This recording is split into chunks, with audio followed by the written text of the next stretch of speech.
Hello friends, welcome to Devbhoomi craze education. Friends, आज हम यहाँ पे अध्ययन करेंगे 25 जनवरी 2023 को जो सीटेट का पेपर हुआ था, पेपर सेकेंड। यहाँ पे हम अध्ययन करेंगे जो भाषा से संबंधित, यहाँ पे भाषा हम जो लैंग्वेज चूज़ करते हैं, लैंग्वेज फर्स्ट और लैंग्वेज सेकेंड।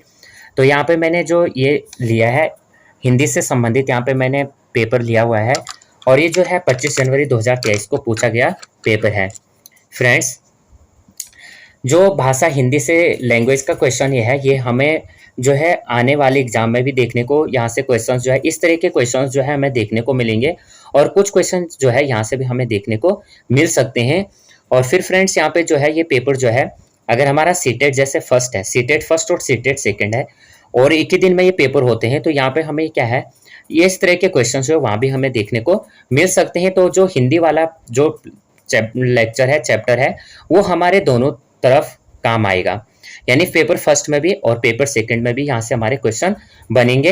तो अभी हमने यहाँ पे 91 से स्टार्ट करेंगे और 120 तक ये क्वेश्चन है। तो अभी हम यहाँ पे स्टार्ट करते हैं। यहाँ पे जैसे दिया गया है 91 से 99 तक यहाँ पे गद्यांश दिया गया है और इस गद्यांश को क्या बोल रहा है, ध्यानपूर्वक हमें पढ़ना है और गद्यांश के अकॉर्डिंग हमें क्या करना है, आंसर्स देने हैं। तो सबसे पहले हमें यहाँ पे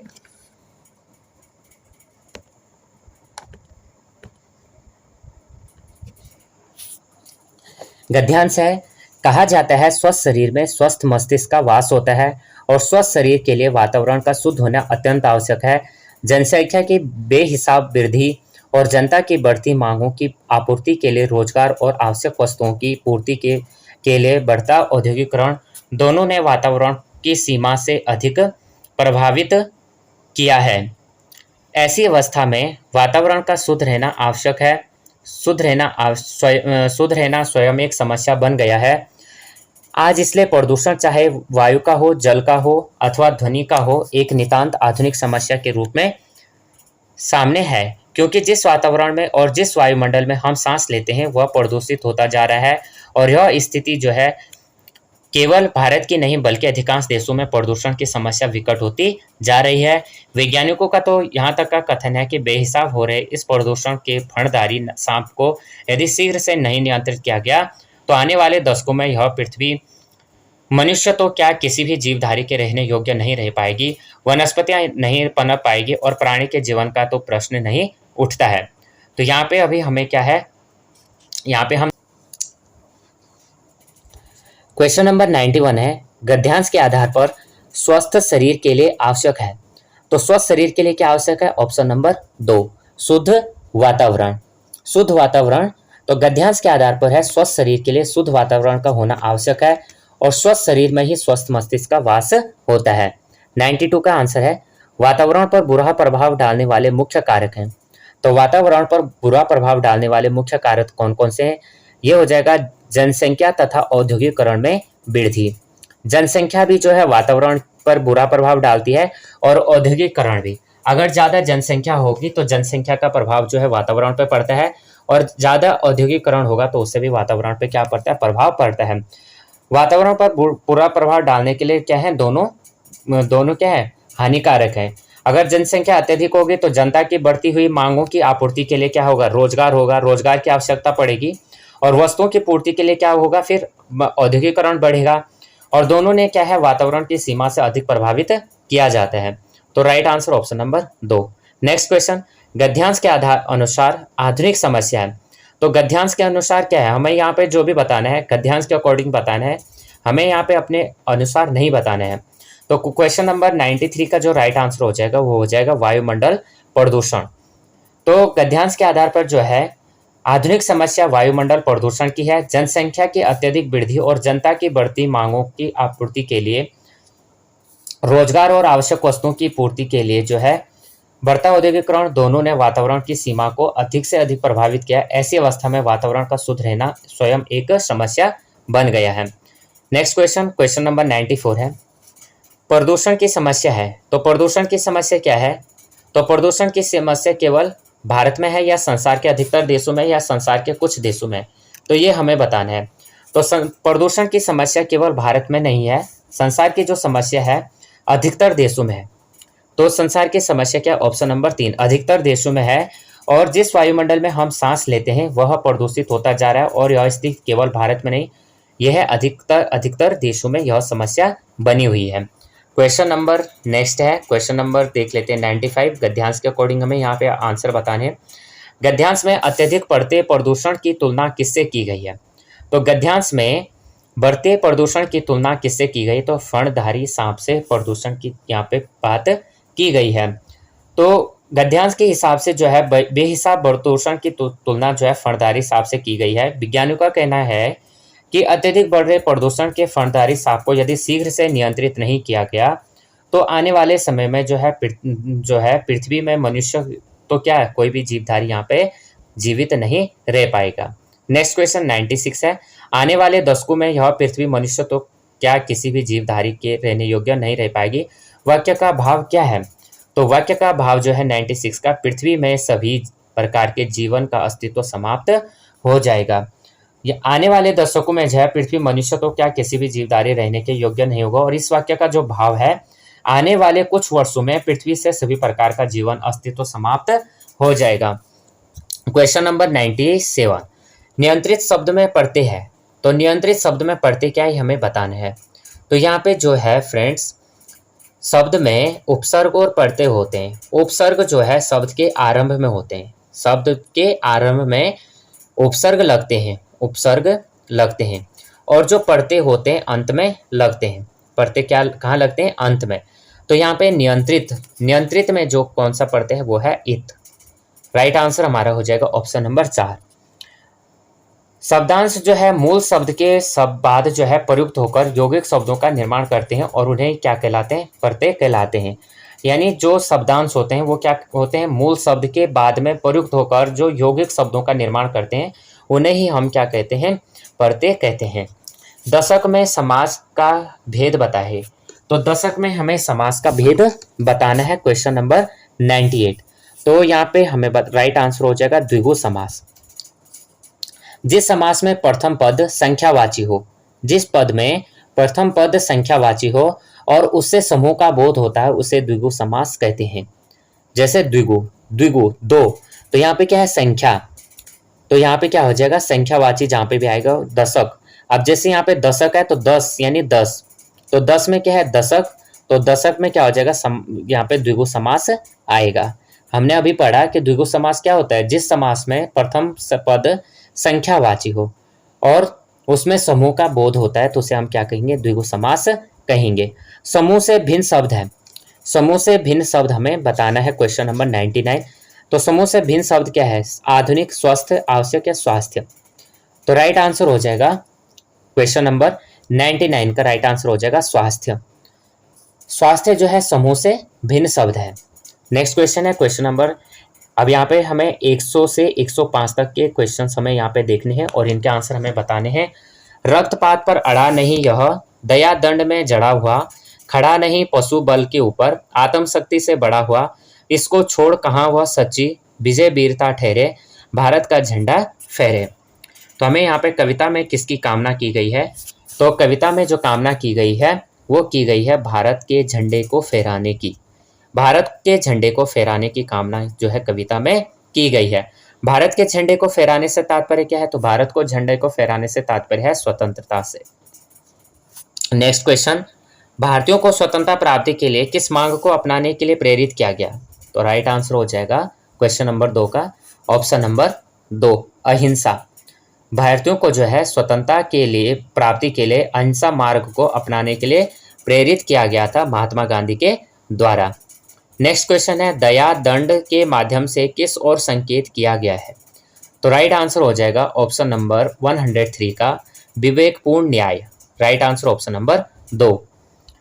नेक्स्ट क्वेश्चन दिया गया है 104, समूह से भिन्न शब्द है वीरता, दया, शक्ति या भारत। तो फिर यहाँ पे जो भिन्न शब्द है वो है भारत।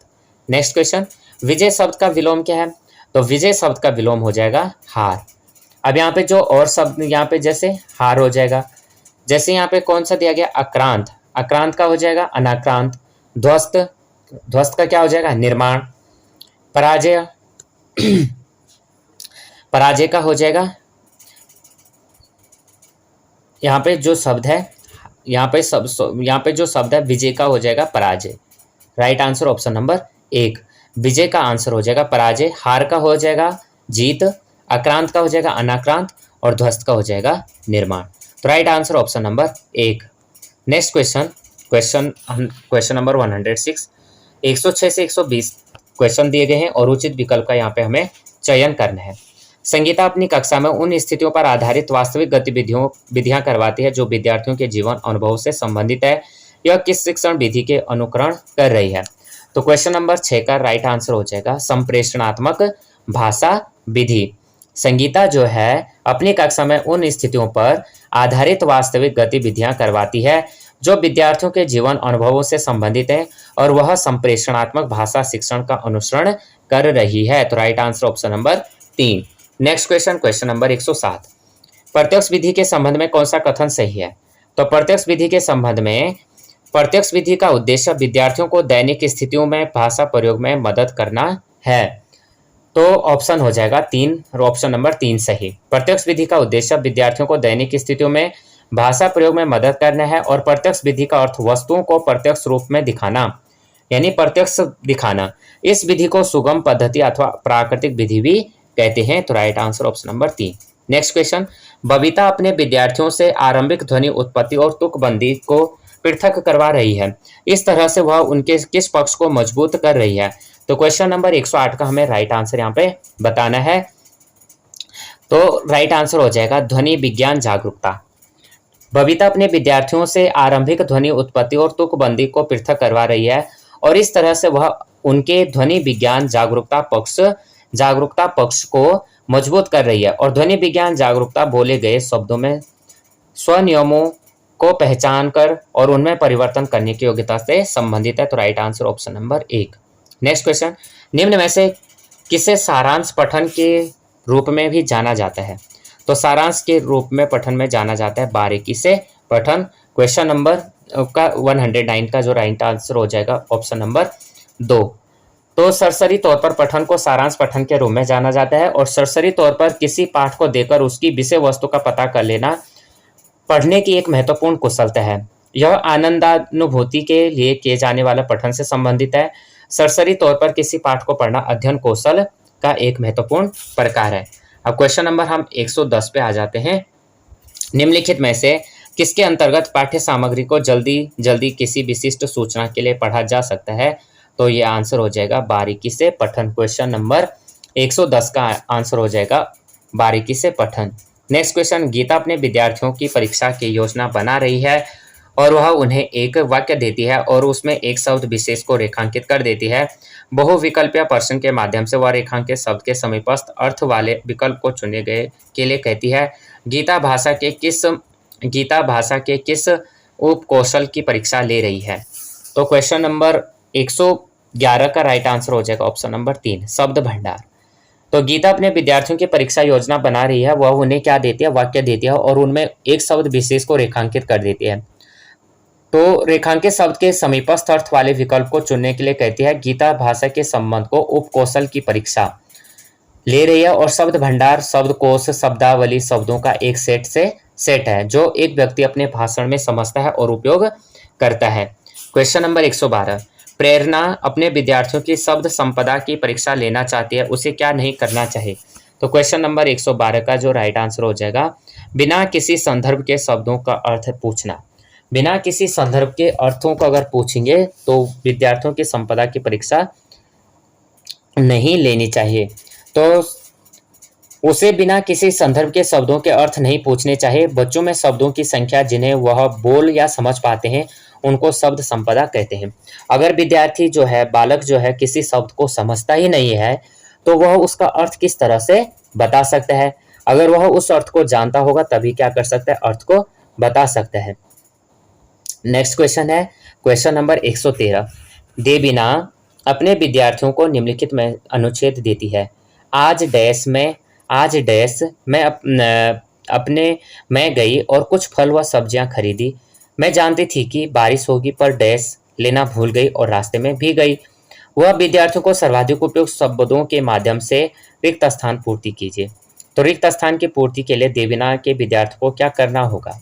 तो क्वेश्चन नंबर 13 का जो राइट आंसर हो जाएगा ऑप्शन नंबर 1, संदर्भ को समझकर सर्वाधिक उपयुक्त शब्द हमें बताना होगा।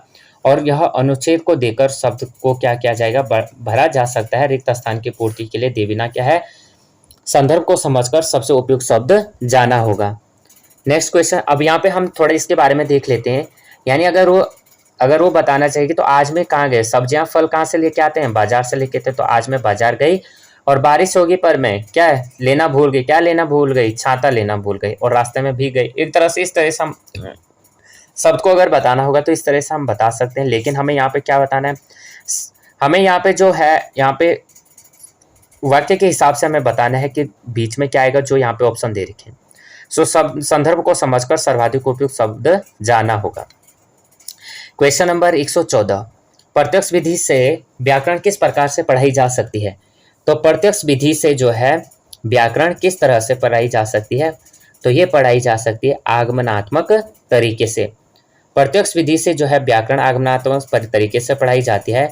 और आगमनात्मक विधि एक ऐसी विधि है जो व्याकरण सीखने को एक प्रभावी और उत्पादक प्रक्रिया बनाती है। तो right answer option number 1। Next question, पाठ्यक्रम डिजाइन में प्रस्तुतिकरण अपने आप में से किससे संबंधित है। तो क्वेश्चन नंबर 115 का राइट आंसर हो जाएगा वे सिद्धांत जिनसे विषय वस्तु का संयोजन व क्रम निर्धारित किया जाता है। नेक्स्ट क्वेश्चन है क्वेश्चन नंबर 116,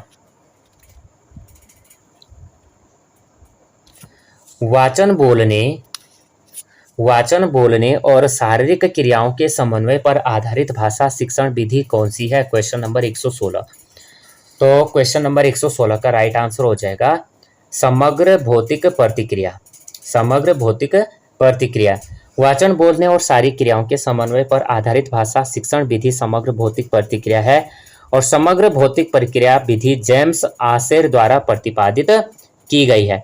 यानी अगर यहाँ पे हमारे पास क्वेश्चन इस तरह से भी आ सकता है कि समग्र भौतिक प्रतिक्रिया किसके द्वारा दी गई है, तो समग्र भौतिक प्रतिक्रिया जो दी गई है, प्रक्रिया विधि दी गई है, ये दी गई है जेम्स आशेर द्वारा। और जो एक क्या है प्रयोगात्मक वैज्ञानिक थे, जो जेम्स आशेर थे, एक क्या थे प्रयोगात्मक वैज्ञानिक थे और इनके द्वारा समग्र भौतिक प्रतिक्रिया विधि दी गई है। छोटे बालक जो है अपने प्रारंभिक वर्षों में आदेश या कार्य करने के लिए प्रोत्साहन के रूप में अपनी भाषा सीखते हैं। क्वेश्चन नंबर 117, भाषा की कक्षा का परिवेश किस तरह का नहीं होना चाहिए। तो भाषा जो है कक्षा का जो परिवेश है तानाशाही नहीं होना चाहिए। यहाँ पे ऑप्शन के हिसाब से बालक के अनुकूल होना चाहिए, संसाधन पूर्ण होना चाहिए, सजीव या सक्रिय होना चाहिए, लेकिन क्या नहीं होना चाहिए, तानाशाही नहीं होना चाहिए। क्वेश्चन नंबर 117 का राइट आंसर ऑप्शन नंबर 4। तो अब हम अगला क्वेश्चन देखेंगे। क्वेश्चन नंबर 118, निम्नलिखित में से किसकी उत्पत्ति भाषा की प्रकृति और सामाजिक संदर्भ में पाठ्य सामग्री की भूमिका के विधा सिद्धांत से हुई है। तो क्वेश्चन नंबर 118 का राइट आंसर हो जाएगा ऑप्शन नंबर 1, पाठ्य सामग्री आधारित निर्देश। पाठ्य सामग्री आधारित निर्देश की उत्पत्ति भाषा की प्रकृति और सामाजिक संदर्भ में पाठ्य सामग्री की भूमिका के विधा सिद्धांत से हुई है। नेक्स्ट क्वेश्चन, क्वेश्चन नंबर 119, और भाषा के विविध प्रकार जो दूसरों से केवल उच्चारण में ही भिन्न नहीं होते बल्कि शब्द भंडार, व्याकरण और शब्द क्रम में भी भिन्न होते हैं, उन्हें किस रूप में जाना जाता है। तो क्वेश्चन आंसर हो जाएगा बोली। अब जो है भाषा के विविध प्रकार जो दूसरों से केवल उच्चारण में ही भिन्न नहीं होते बल्कि शब्द भंडार, व्याकरण और शब्द क्रम में भी भिन्न होते हैं, उन्हें हम बोली के रूप में जाना जाता है। बोली का जो शब्द भंडार है वो सीमित होता है।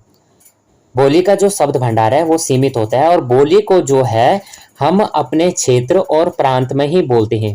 बोली को जो है हम अपने क्षेत्र और प्रांत में ही बोलते हैं, लेकिन अन्य जगहों पे हम क्या बोलते हैं, अधिक जो ऑफिशियल लैंग्वेज होगी या जैसे हिंदी है हमारे देश की, हमारे भारत की, तो हम क्या करते हैं हिंदी का ज़्यादा प्रयोग करते हैं। और बोली का जो प्रयोग है हम केवल अपने घरों में या अपने आस पड़ोस में या अपने क्षेत्र में इसका प्रयोग करते हैं। तो राइट आंसर हो जाएगा option number 1। Next question, army विधि और किस नाम से जानी जाती है। तो आर्मी विधि को और किस नाम से जाना जाता है ये हमें बताना है।